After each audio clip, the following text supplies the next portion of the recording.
ఇక్కడ నా నంది సెలవని ఎక్కడ నా భూమి సెలవని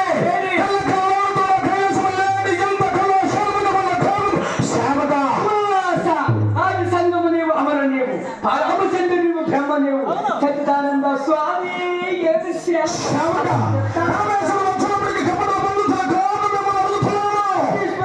బుద్ధీశ్వరులు ఈ కైలాసం దగ్గర నాకు ఏమి తెలియకన్నా పరదేవుడి దగ్గర కాపాడుతున్న కారణం అడుగుతున్నాను. 3 రోజులు ఇంటికాడాను. ఆర్థం వేరు పరమాత్మ వేరు. పొట్ట వేరు పాము వేరు. ఆర్థం ఎన్ని తప్పులు చేసినా పరమాత్మ తప్పిన పరుగుతూనే ఉంటుంది సేవక. సింధుల్లోను అందు కాలానికి సందేహం సేవక. పార్వతి పరమేశ్వరుడు అంటే లోకానికి ఆది దంపతులు. భార్య భర్తలంటే పండిక 2 చక్రాలు ఎలాగైతే అమరుస్తారో భార్య భర్తల బంధం అంటే ఉంటుంది సేవక. భూమి శక్తి సేవక. నేను అడిగినది ఏమిటి? నువ్వు సమాధానం చెప్పేది ఏమిటి? భూలోకంలో పుల్ల జీవులు 84 లక్షల జీవరాశులున్నాయి. 84 లక్షల జీవులకు ఆహారం తప్పటికింత చాలమైనది. కానీ ఇందు లేడు అందు కలడం నీకు సందేహం సేవక. సర్వంతరయామని సర్వరూపుడు నేను లేని చోట లేదు. నేను సృష్టికర్తల సేవక. కవడ బంధువుల కారణమని అడుగుతున్నాను. అన్నిటికి పెద్దపోతం మాకపోతం చిన్నపోతం అయిపోడు.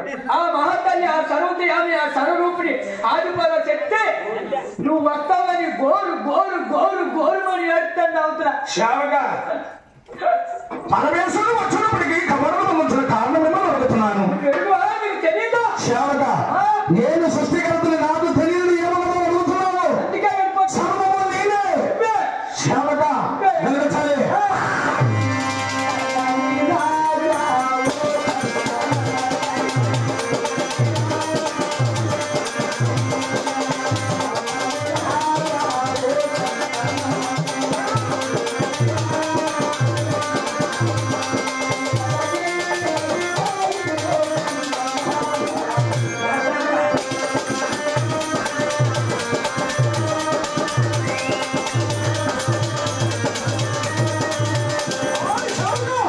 నా కథలన్నీ నీకు ఏమాత్రం తెలుసో అడుగుతున్నాను. సేవక. నేను సృష్టికర్తని. జరిగినదేమనుకో జరగపోయిందేమనుకో తెలిసిన వాడిని.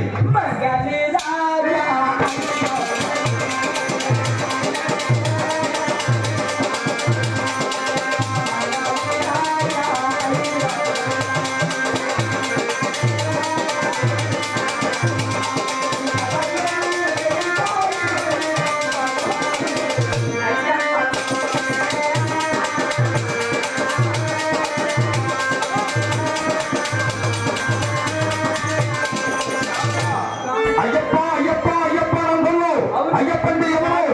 ఆంజనేయుడు అంటే ఎవరు? కుమారస్వామి అంటే ఎవరు? వినాయక స్వామి అంటే ఎవరు? అయ్యప్ప తల్లిదండ్రులు ఎవరు? ఆంజనేయుడు తల్లిదండ్రులు ఎవరు? కుమారస్వామి తల్లిదండ్రులు ఎవరు? వినాయకుడికి తల్లిదండ్రులు ఎవరు అడుగుతున్నాను సేవక. అంత నా సృష్టి అంత నా బలగము. అంతా నీ శక్తి అంతా నీ బలం అంతా నీ కుటుంబమే సేవక.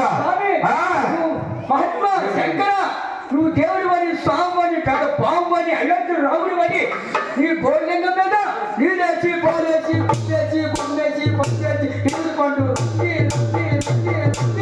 ఒక పండేసి పొందేసి మొక్కితే నీకు దాన్ని దండం పెడితే అప్పాల భగవతిని లింగాన్ని బొర గుద్దితే నువ్వు అక్కడ లేవు. సేవక. దేవుడు అన్నవాడు ఒక్కడే. దేవుళ్ళు ఎంతమంది లేరు సేవక. దేవుడు అన్నవాడు ఒక్కడే. సృష్టికర్తలు ఉన్నాయి. ఆడా మగ లేకపోతే సృష్టి లేని సేవక. శ్రీకృష్ణ భగవానుడికి 12,000 మంది భార్యలు ఉన్నారు. నారదుడు కృష్ణుడు అడుగుతున్నాడు. ఏమండి కృష్ణమూర్తి గారు నీకు 12,000 మంది భార్యలు ఉన్నారు. అందులో ఒక భార్యను నాకు ఇచ్చేయండి అని అడిగాడు నారదుడు కృష్ణుడిని. అవును నారదా భూమి అడగలేదు, పొట్ట అడగలేదు, ఆస్తులు అడగలేదు, అంత వస్తువులు అడగలేదు. నా భార్య మీద నీకు ఎంత యమోహం కలిగింది నారదా. నేను ఎక్కడైతే ఉండనో అక్కడికి నేను నువ్వు తీసుకుపోయినానన్నాడు కృష్ణుడు. తమ్ముడు భుజం మీద వేసుకుని ఇలాంటి విలేజ్ లాంటి తిరుగుతున్నాడు. శ్రీకృష్ణుడు భార్యలు ఎక్కడున్నారు ఎలా ఉన్నారని పరిష్కరించితే తలుపులు తెలుస్తుంటే చచ్చి బాబా కృష్ణుడు ఇంట్లో ఉండేవారు. భార్యల మీద నాకు ఎందుకంటే యమోహం కలిగింది. నేను ఒక బ్రహ్మశాల అయిపోతుంది కాక బ్రహ్మశాల నారదుడు మన ఇంటికి వచ్చి భోజనం చేసి ముచ్చట్లాడాడే నేను అడుగుతున్నాను సేవక. సత్యాన్ని పళ్ళ కై పెట్టి చెప్పుడు మాటలు ఆలకిస్తే జీవితాలు పోతాయి. భార్యాభర్తలు పందం వెళ్ళిపోతాయి. శుభలోచనలు ఉంటారు కానీ లోట్లోచనలు ఎవరున్నారు చూడాలి సేవక.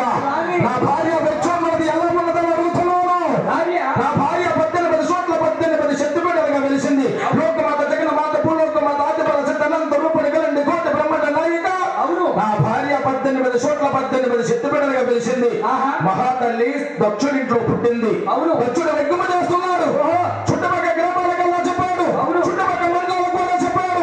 పార్వతీ పరమేశ్వరులు మాత్రం చెప్పలేదు. మా నాన్నగారు అంత ఎక్కువ చేస్తున్నారు. ఆడపిల్లాసి అచింతల్లాసి అన్నారు పెద్దలు. నేనెంత గౌరవం కూడా అని సతీదేవి ఆ ఒక వ్యక్తికి బయలుదేరి వెళ్తుంటే నాన్నగారు దూషించే మాట ఆడుతుంటే 10 మందిలో నాకు వెనుకలు వెలసాలటు అని కాలుతున్న వ్యక్తిలో పడిపోయింది మహాతల్లి సతీదేవి. ఆ కాలిపోతున్న సతీదేవుడు భుజం మీద వేసుకొని లోకమంతా తిరుగుతుంటే కాలిపోయిన చెలారము ముక్కలు భూదేవత పడుతుంటే ఎక్కడైతే మొక్కలు పడుతున్నాయో అక్కడే శక్తిపీఠాలుగా వెలిసింది నా భార్య. కంచి కామాక్షి మధుర మీనాక్షి పెద్దవాడ తొలగ చుట్టుపక్కల గ్రామాలంతా వెలిసిన అసలు ఎవరున్నాము. ఆవిడే జీవుడి ఈవిడే హావిడి. ఈవిడ నా భార్య వెచ్చన్నది ఎలా ఉన్నదని అడుగుతున్నాను సేవగా. నువ్వు చెప్తుంటారా కదా ఆ 18 చెట్టు పెట్టి దగ్గర రాజపక్కారంట దగ్గర ఎప్పుడైనా ఒక నాడైనా ఉన్నారా? అక్కడ నా నేలలి నేను లేని చోట లేదు సేవగా. సర్వంతర యామని సర్వరూపుడిని సృష్టికర్తని సేవగా భార్య వెచ్చన్నము గురించి తెలియక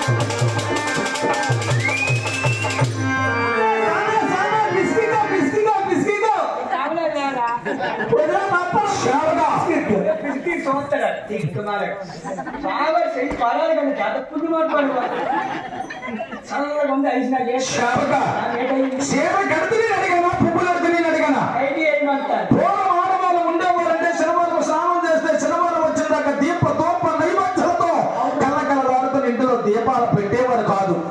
ఇప్పుడు ఆడవాళ్ళు ఉన్నారు. పొద్దుగా 14 సార్లు స్నానపానాలు చేస్తారు.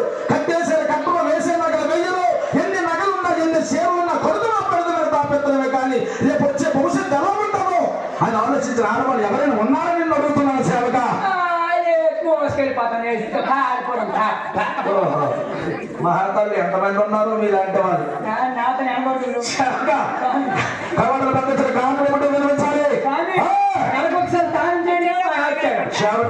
ఇప్పుడు పొద్దుకు 14 సార్లు చేస్తున్నారు. శనివారం చేస్తే శనివారం వచ్చిందాక స్నానాలు చేసేవారు కాదు ఆడవాళ్ళు. సేవక నేను అడిగింది ఏమిటి, నువ్వు సమాధానం చెప్పింది ఏమిటి?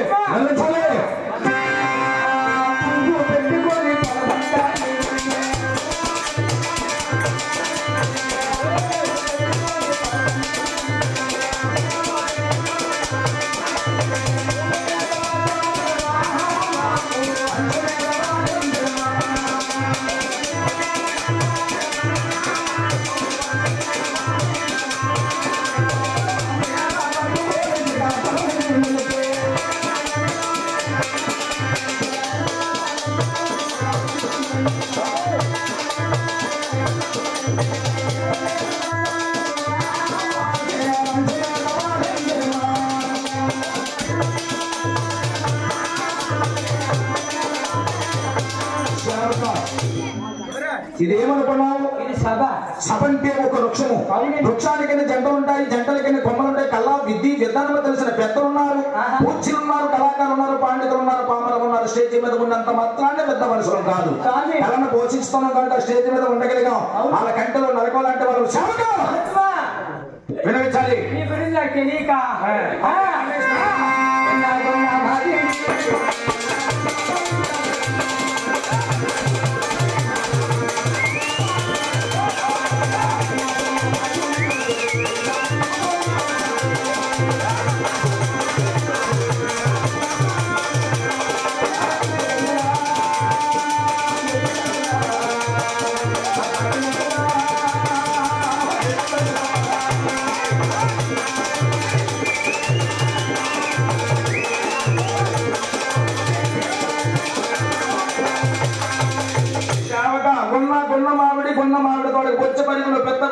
దినుసులు మిట్టలు చేపలు వ్యాపారం ఏమిటి ఇక్కడ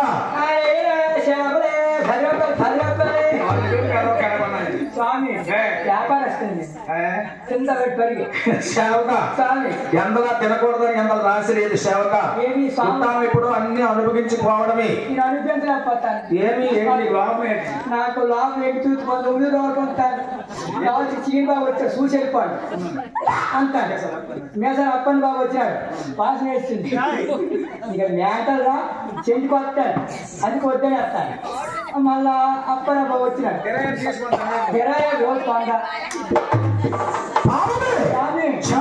మహాత్మా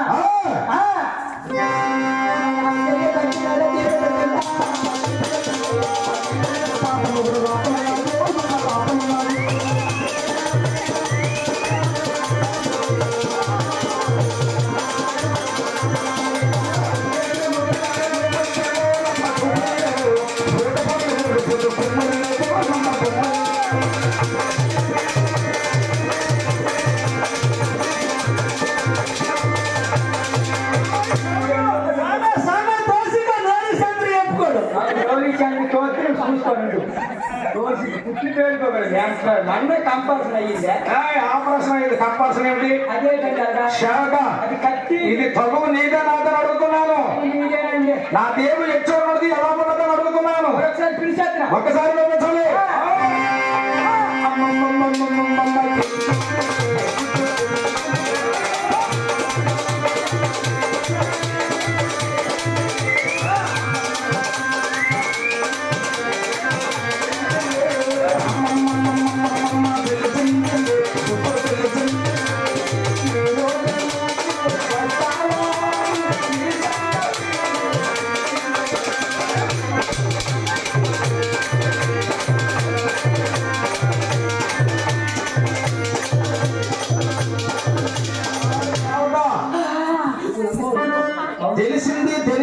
తెలిసిందని తెల్లవారణ వరకు తెలిసిందనే తెలుస్తున్నావు కానీ ఆ గుట్టేమిటో నువ్వు పట్టడం లేదు స్వామి అమ్మగారు లోపల ఉన్నారో లేదో నేను అక్కడ పిల్ల పుట్టిసిందే పిల్లలే ఆవిడ ఎలా ఉంటారు